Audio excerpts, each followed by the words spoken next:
Lana Turner, one of the most glamorous women in the world, her handsome, dangerous boyfriend with mob ties, and her 14-year-old daughter, caught in the middle. One shocking night, the boyfriend is dead, and the daughter, Cheryl Crane, is holding the knife. How did a teenager end up in such a horrific situation?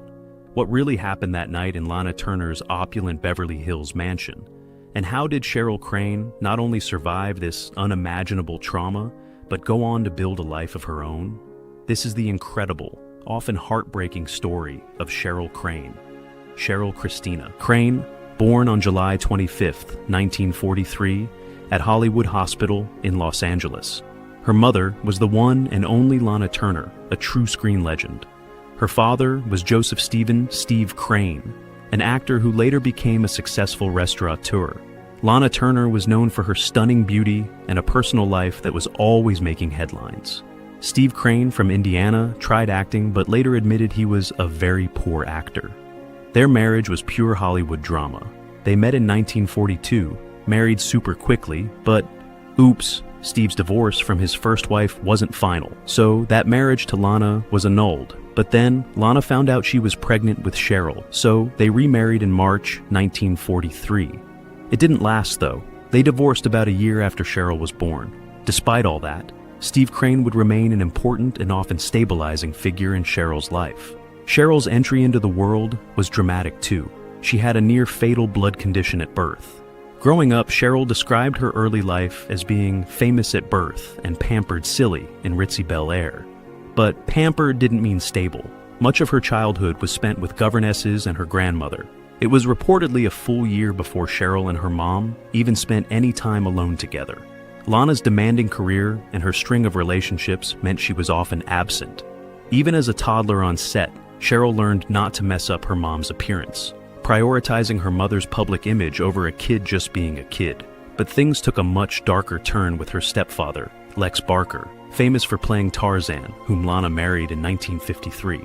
In her 1988 memoir, Detour: A Hollywood Story, Cheryl made a shocking allegation that Lex Barker sexually abused her repeatedly, starting when she was around 10. This horrific trauma, happening under her mother's roof, added another layer of profound distress. Lana Turner's initial reaction, according to Cheryl, was oblivious denial. Other accounts say when Cheryl finally told her, Lana confronted Barker with a gun before kicking him out. They divorced in 1957. The abuse itself was a deeply scarring event for Cheryl, fueling the emotional turmoil of her teenage years. This unstable and traumatic environment was the backdrop for the tragic events that were about to change her life forever. The night of April 4th, 1958, Good Friday, is the event that defines Cheryl Crane's youth. At just 14, she fatally stabbed Johnny Stompanato, her mother, Lana Turner's abusive boyfriend. It was deemed justifiable homicide, but it cast a long, dark shadow. Lana Turner got involved with Johnny Stompanato in 1957. He was a former Marine with known ties to organized crime, specifically Mickey Cohen's syndicate. Their relationship was notoriously explosive, intense passion, violent arguments, and Stompanato's extreme jealousy and physical abuse.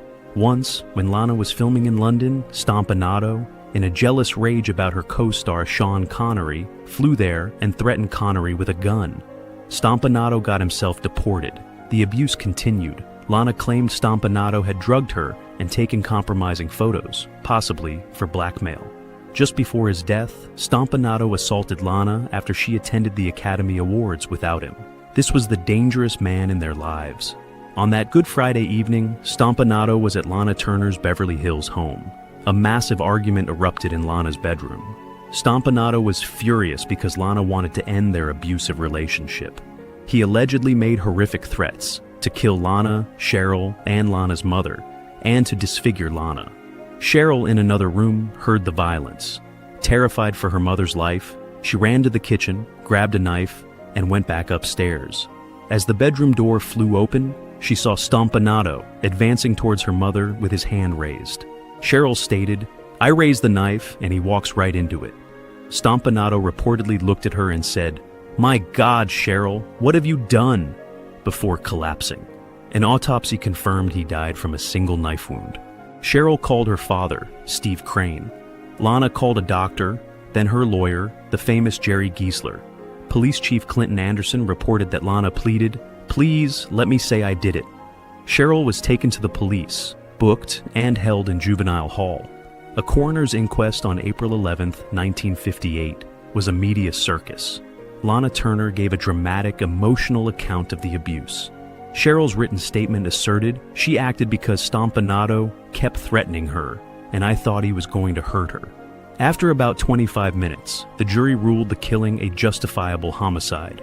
Cheryl Crane was legally exonerated, but this was far from the end of her ordeal. Being legally cleared didn't bring peace for Cheryl Crane. It was the start of a very turbulent period. The trauma of that night, on top of her existing vulnerabilities, led to what was reported as rebellious behavior. After the inquest, Cheryl was made a temporary ward of the court and later released into her grandmother's care, with mandated psychiatric visits.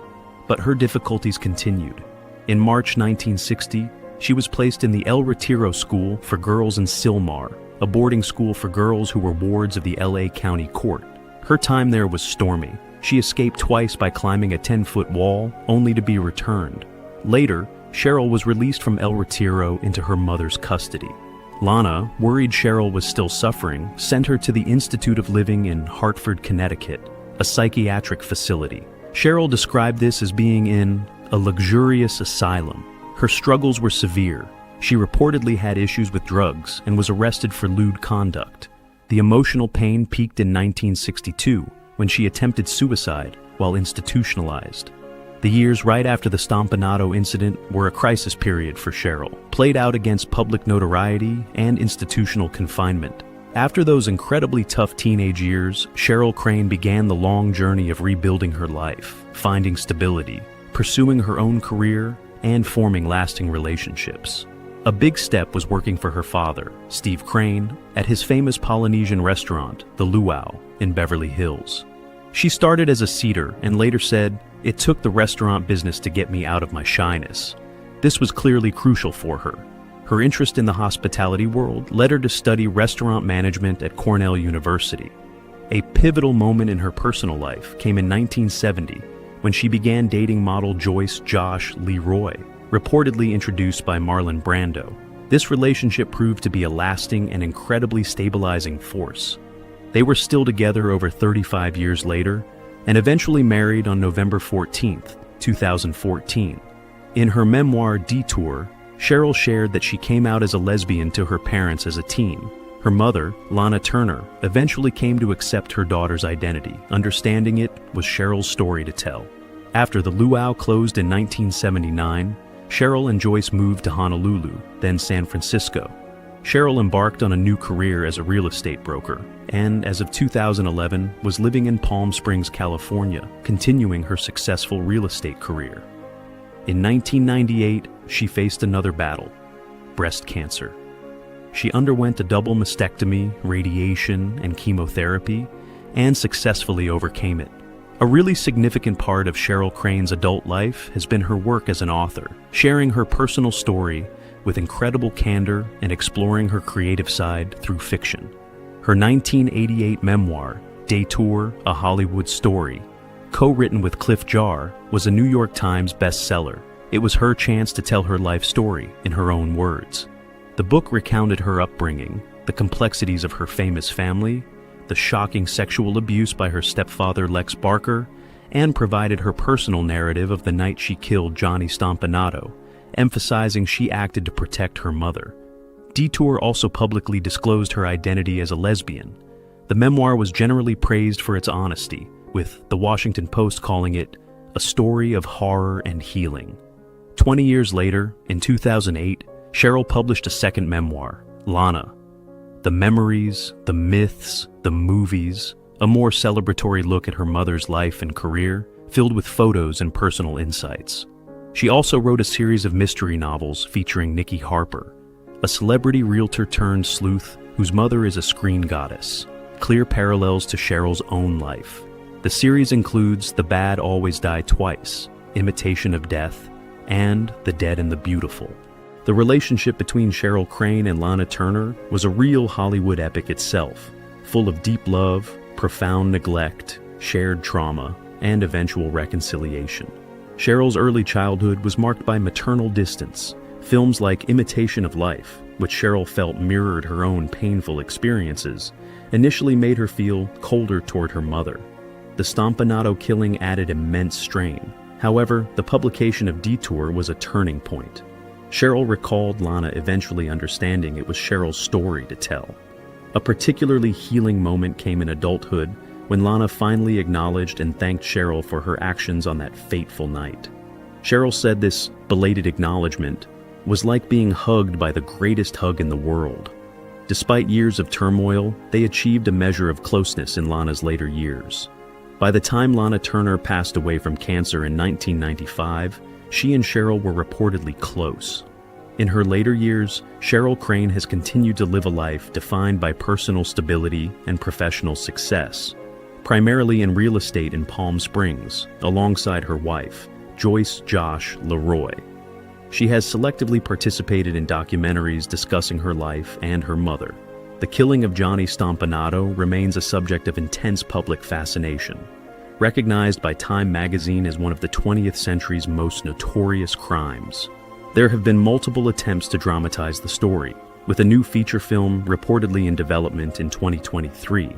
Cheryl Crane's memoirs have positioned her as a significant first-hand chronicler of a specific Hollywood era, offering an intimate view of its glamour and its darker undercurrents.